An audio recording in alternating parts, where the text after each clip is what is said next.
Olá, seja muito bem-vindo a essa videoaula. Nessa videoaula eu quero te apresentar o que é o sistema inverter, para que você possa ter uma boa base de entendimento de todos os outros elementos, todos os outros circuitos que nós encontramos nesses equipamentos fantásticos, tá bom? Então é muito importante que você preste bastante atenção e anote tudo que a gente vai passar aqui nas apresentações para que você possa aproveitar ao máximo esse conteúdo, beleza? Então, sem mais delongas, vamos lá para o conteúdo. Vamos, a partir de agora, apresentar para você o que é o sistema inverter.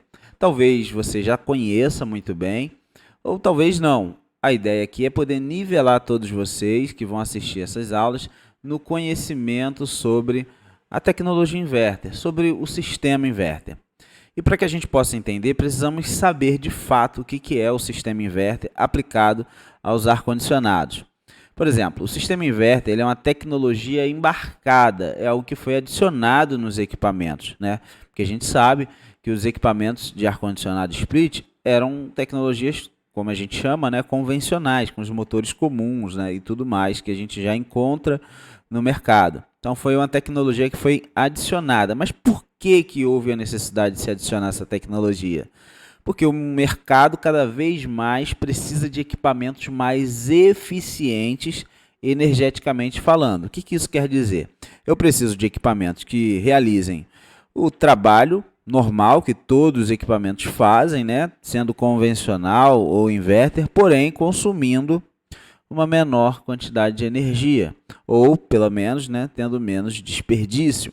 Então esse é um aparelho que é eficiente energeticamente, que ele entrega a mesma coisa dos aparelhos que consomem mais, consumindo menos energia, ok? Então por isso que foi agregado a tecnologia inverter, porque a tecnologia inverter já existia, ela foi agregada aos aparelhos de ar-condicionado.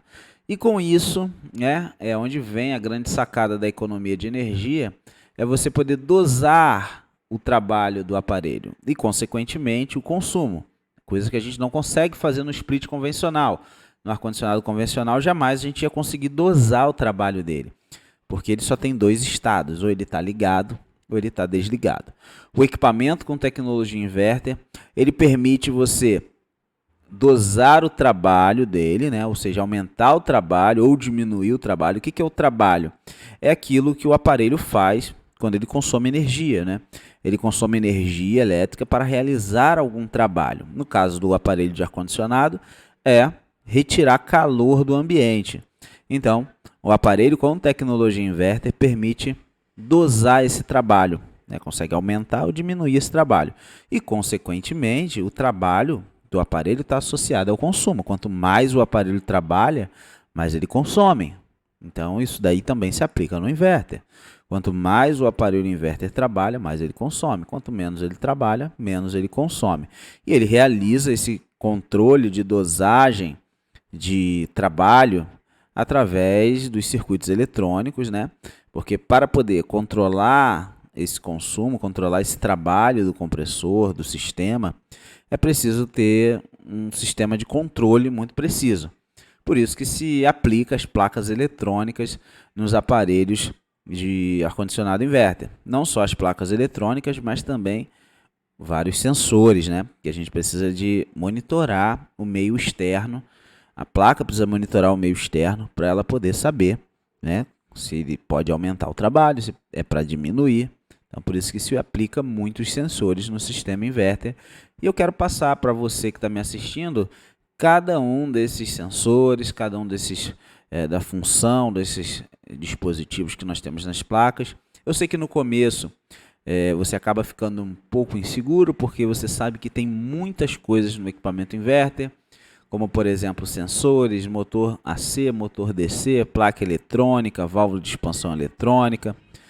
E é muito importante você saber identificar esses elementos, saber testar e identificar quando ele está bom e ele está ruim. E eu quero poder passar todos esses testes, essas dicas aqui nessas aulas, tá bom? Então vamos passar para a próxima aula. Vamos passar, na verdade, para o próximo slide. E a gente vai falar agora do compressor inverter, né?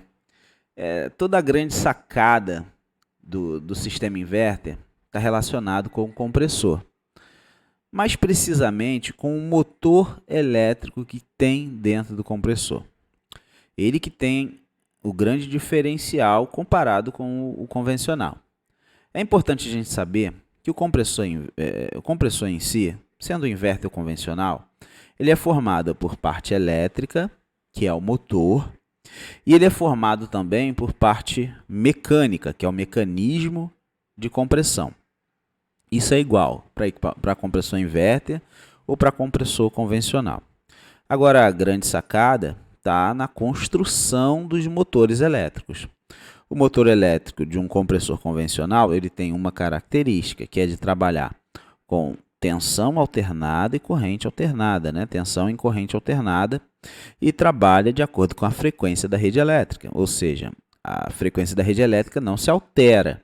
Então, óbvio que esse motor também não vai se alterar nunca a velocidade. Então, os motores convencionais, não é possível você alterar a frequência de trabalho do compressor, porque o compressor já trabalha numa frequência fixa, que é fornecida pela rede elétrica. Então, ele ligou, ele já vai em 100% da capacidade. E ele vai se manter assim até ele ser desligado. E sem contar também que esse tipo de motor convencional ele tem aquele pico de partida para ele poder trabalhar. Ele precisa de capacitor, né? A gente já conhece, já sabe. Agora vamos falar do compressor inverter. O compressor inverter ele tem uma característica diferente, em que? Na construção do motor elétrico. O motor elétrico utilizado para o compressor inverter é um motor do tipo BLDC. O motor BLDC, ele permite você trabalhar em baixas rotações, mas com um bom torque. Por quê? Porque no seu rotor, né, porque o motor elétrico ele é formado por estator e rotor. O rotor, que é a parte móvel desse motor, que reage ao campo eletromagnético do estator, onde tem as bobinas, ele tem ímãs. E esses ímãs eles conseguem ter uma força maior na hora da atração e de repelir o estator. Por isso que esse motor, ele, em baixas rotações, ele consegue ter um bom torque, diferente do motor de indução convencional. Não conseguiria ter um bom torque trabalhando em baixas rotações. E outro detalhe muito interessante. Para que seja possível você alterar a velocidade do motor, você precisa mexer na frequência com que esse motor é alimentado. E no convencional não tem como. O convencional ele já vem pré-definido a frequência da rede elétrica para alimentar ele. Já esse motor BLDC, que é o tipo de motor aplicado nos compressores inverter, ele, além de poder trabalhar em baixas rotações com bom torque, ele ainda precisa ser controlado por alguma coisa, né? Então, nós temos uma placa eletrônica que controla esse motor, alimentando ele, onde as fases que alimentam ele vão trabalhar em diferentes frequências. Pode ser que, através dessa alimentação, a frequência aumente, é possível aumentar a rotação do motor. Essa frequência que alimenta esse motor diminui, é possível diminuir a rotação desse motor. Então, é possível você aumentar e diminuir a frequência de um motor BLDC através de um controle eletrônico. E esse motor ele é muito bom para se trabalhar em baixas e altas rotações também. Ele permite também você passar determinadas rotações que você não conseguiria no convencional, com ele você consegue também. Então, olha só, é um motor fantástico, é um motor simplesmente sensacional para poder fazer o que ele faz. Por isso que hoje vem sendo empregado cada vez mais mecanismos inverter, né, nos equipamentos. E você deve perceber que o compressor inverter também ele é muito mais duradouro, muito difícil dar problema em compressor inverter, apesar que pode acontecer. Por isso que com o decorrer dessas aulas você vai aprender alguns testes também para o motor, ok? Vamos passar aqui para o próximo slide, que é o seguinte. Então a gente já entendeu aí que o sistema inverter é algo que é aplicado no equipamento para dosar o seu trabalho e com isso o consumo. Toda a mágica da tecnologia inverter está associada ao compressor, que é diferente do convencional, tá? Na verdade, não é nem o compressor, é o mecanismo elétrico, né? O motor elétrico que é diferente. E para poder controlar esse motor elétrico, você precisa de um controle eletrônico, que a gente vai conhecer já já. Como eu já expliquei anteriormente, né? O motor ali ele vai na parte superior do compressor e o mecanismo de compressão vai embaixo, tá? Essa é a construção do motor inverter. Também é a mesma construção do compressor convencional, não faz diferença. E o mecanismo de compressão pode ser duplo, como você está vendo ali. É muito comum a gente encontrar hoje esse tipo de mecanismo nos compressores inverter, principalmente para balancear o compressor e também para melhorar a eficiência, né? Para com o mesmo trabalho que ele já faz, ele consiga comprimir e succionar 2 vezes mais rápido, ok? Então toda a mágica do sistema inverter está relacionada com o tipo de motor utilizado dentro do compressor. E o interessante que a gente vai ver com o decorrer das aulas, que esse tipo de motor ele é aplicado nos ventiladores também. Por isso que é importante ficar atento. Mas depois, mais para frente, a gente vai ter aulas exclusivas para falar sobre o compressor. Podem ficar tranquilos. É importante a gente saber que o sistema de refrigeração aplicado aos equipamentos inverter é o mesmo sistema de refrigeração aplicado a qualquer outro aparelho. Então é importante a gente saber disso, porque muitas pessoas acreditam que possa ter diferença no sistema. São apenas detalhes, né? O que muda muitas das vezes é o diâmetro de uma tubulação, né, o tamanho de uma linha, tudo isso é questão de projeto, mas o sistema de refrigeração se mantém o mesmo, o sistema de compressão a vapor, tá? Refrigeração por compressão de vapor. E a gente tem, né, a separação no split, né, falando de equipamentos da linha Raiol, separação entre unidade interna e unidade externa, onde na unidade interna a gente tem ali do sistema mecânico apenas o evaporador. Na unidade externa, nós temos o compressor, o condensador e o dispositivo de expansão. Esse é o sistema de refrigeração de um split. É assim que a gente encontra a parte mecânica. E só para poder a gente relembrar algumas coisas aqui, vamos ver o nome de algumas das linhas que nós encontramos no sistema de refrigeração. Como você pode ver, eu tenho ali o compressor. O compressor, ele succiona o fluido refrigerante. Succiona de onde? Como você pode ver, da linha de sucção. A linha de sucção está puxando todo o fluido refrigerante que tem, tanto da linha de expansão até a linha de sucção, passando por todo esse caminho, succionando esse fluido. Então, o compressor succiona esse fluido. Consequentemente, quando ele succiona, a pressão nessa linha completa, linha de expansão, evaporador, linha de sucção, tende a baixar a pressão, porque o compressor começa a succionar. Ele vai puxar todo o fluido que tem ali. E nós temos a linha de descarga do compressor, onde ele vai descarregar todo o fluido. Quando ele descarrega todo o fluido ali que ele succionou, pela lei da termodinâmica ali, a gente tem o fluido sendo comprimido. Quando ele é comprimido, existe uma relação entre pressão e temperatura dos fluidos refrigerantes. O que vai acontecer? Acaba se elevando a temperatura do fluido, né? Por isso que ele fica aquecido, por conta do mecanismo de compressão, que eleva a pressão, descarregando ali o compressor, descarregando o fluido refrigerante no condensador.